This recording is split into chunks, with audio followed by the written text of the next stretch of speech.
बिस्मिल्लाहिर्रहमानिर्रहीम। अस्सलाम वालेकुम डियर फ्रेंड्स। वीएमवेयर ट्रेनिंग के सिलसिले का आज हमारा लेसन नंबर 13 है। इस लेसन में आज हम एसक्यूएल सर्वर 2008 और 2 की इंस्टॉलेशन करना सीखेंगे। तो आए हम आज इंस्टॉलेशन करते हैं। इसकी इंस्टॉलेशन करने से पहले हम सबसे पहले कुछ चीज़ें चेक कर लेते हैं।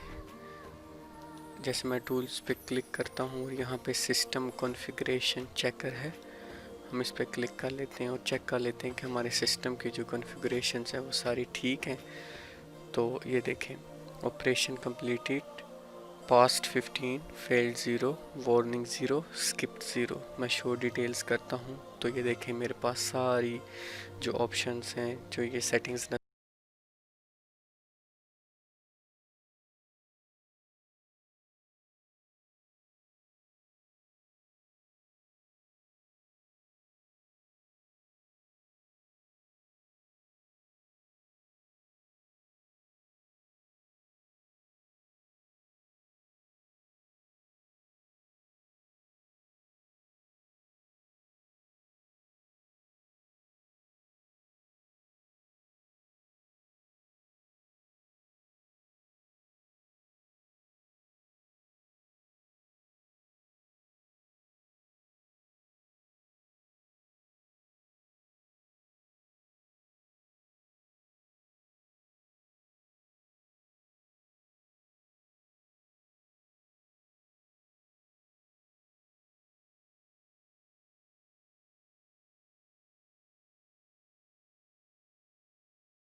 ऑप्शंस दे रहा है कि आप कौन कौन से फीचर्स इंस्टॉल करना चाहते हैं।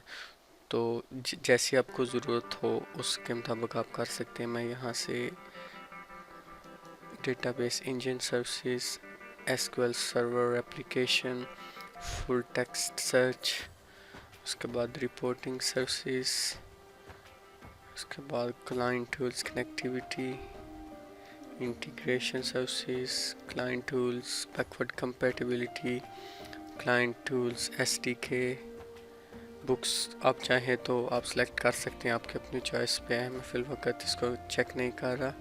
Management tools basic, management tools complete, SQL client connectivity SDK, Microsoft sync framework. ये ऑप्शन सेट करने के बाद मैं डिफ़ॉल्ट शेयर्ड फीचर डायरेक्टरीज के साथ नेक्स्ट क्लिक करूँगा।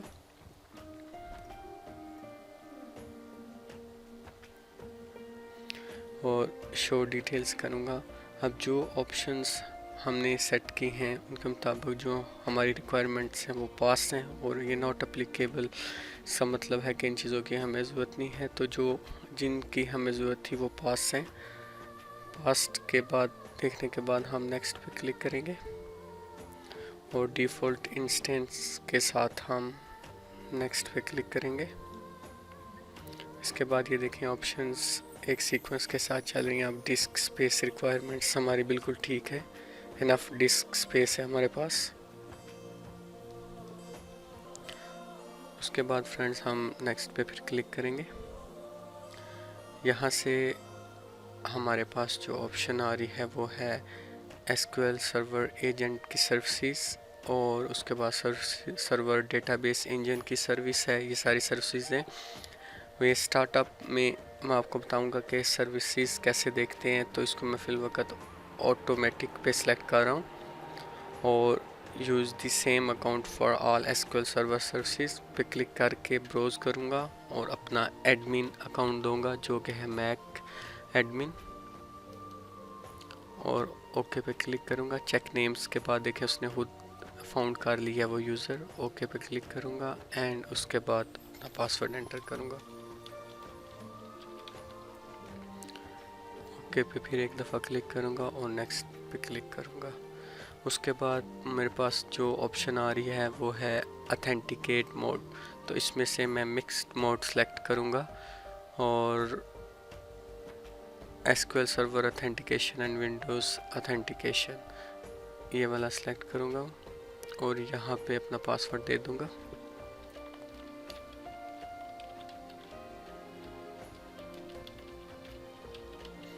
और जो मेरा करंट यूज़र है मैं यहाँ से ऐड कर सकता हूँ मैक एडमिन वाला। इसमें मैं क्लिक करूँगा लेफ़्ट, ये देखें मैक एडमिन आ गया है और नेक्स्ट पे क्लिक करूँगा। डिफ़ॉल्ट ऑप्शन के साथ install the native mode default configuration और नेक्स्ट पे क्लिक करूँगा।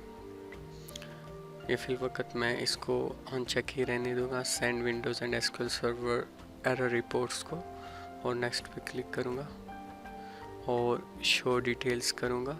फेल्ड देखें फ्रेंड्स, फेल्ड कुछ भी नहीं होना चाहिए, ठीक है। ऑपरेशन कंप्लीटेड पास 6 जो भी एप्लीकेबल्स होगी वो पास्ट होगी, जो ज़रूरत नहीं है वो नॉट एप्लीकेबल में आ गया है। नेक्स्ट पे क्लिक करूँगा। उसके बाद अपनी सारी सेटिंग्स को हम देख सकते हैं, यहाँ पे रिव्यू कर सकते हैं जो हमने सेटिंग्स की हैं, आप भी चेक कर सकते हैं, इनको रिव्यू कर सकते हैं। उसके बाद मैं इंस्टॉल पे क्लिक करूँगा। ये देखिए हमारी इंस्टॉलेशन शुरू हो गई है। फ्रेंड्स, एसक्यूएल सर्वर इंस्टॉलेशन होने के बाद जो हमारा नेक्स्ट लेसन होगा उसमें हम डेटाबेस बनाना सीखेंगे।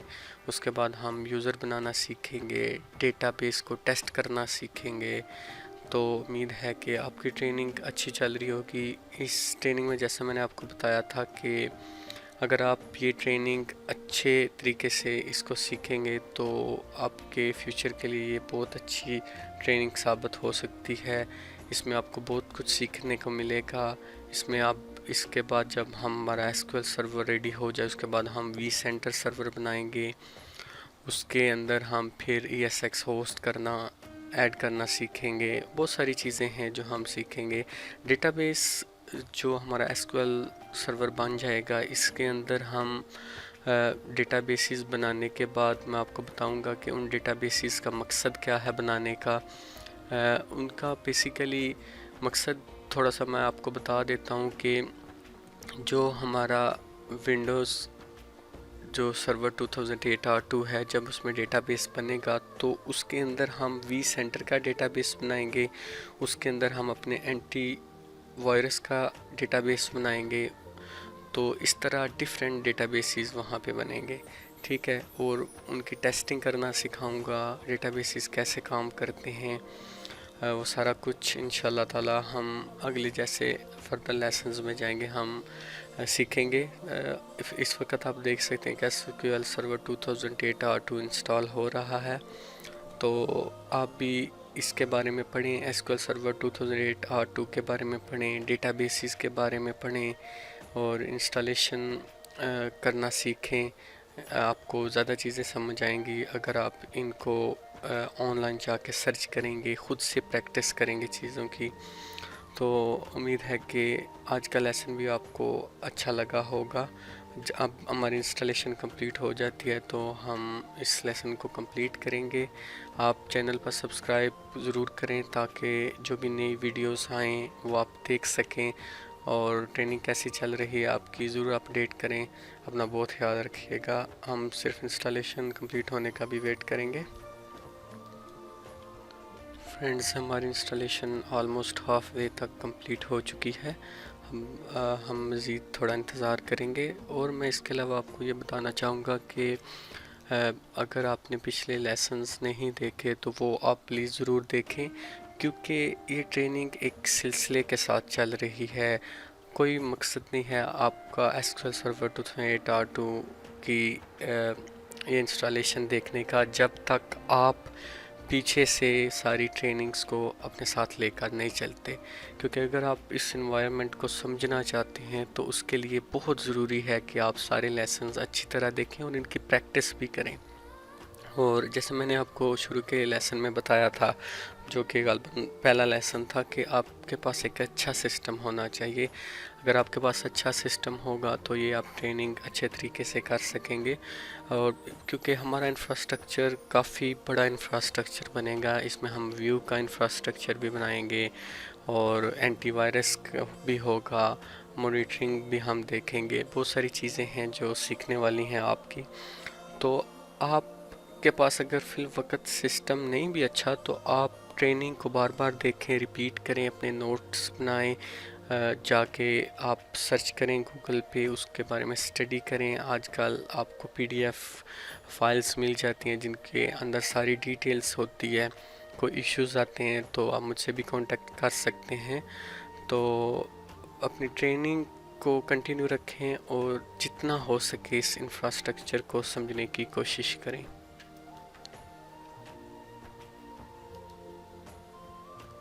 बस हमारी इंस्टॉलेशन थोड़ी ही देर में कंप्लीट हो जाएगी और एसक्यूएल सर्वर 2008 R2 इंस्टॉल होने के बाद हम अगले लेसन में सीखेंगे कि कैसे डेटाबेस बनाते हैं। एसक्यूएल सर्वर 2008 R2 कैसे उसका इंटरफेस कैसे है, हम उस पर कैसे काम कर सकते हैं, डेटाबेसेस कैसे नज़र आते हैं, लॉगिन्स कैसे नज़र आते हैं, उनकी सेटिंग्स क्या होती हैं, वो सारा कुछ मैं आपको नेक्स्ट लेसन में सिखाऊंगा। तो बस इंस्टॉलेशन कंप्लीट होने का वेट करते हैं ताकि आपको दिखाई दे जाए कि हमारी इंस्टॉलेशन सक्सेसफुली कंप्लीट हो गई है। ये देखें friends, your SQL server 2008 R2 installation completed successfully. तो आज की हमारी इंस्टॉलेशन कंप्लीट हो गई है। अब नेक्स्ट लेसन में हम देखेंगे एसक्यूएल सर्वर 2008 R2 को कैसे लॉन्च करते हैं। तो तब तक अपना ख्याल रखिएगा। Take care. अल्लाह हाफिज़।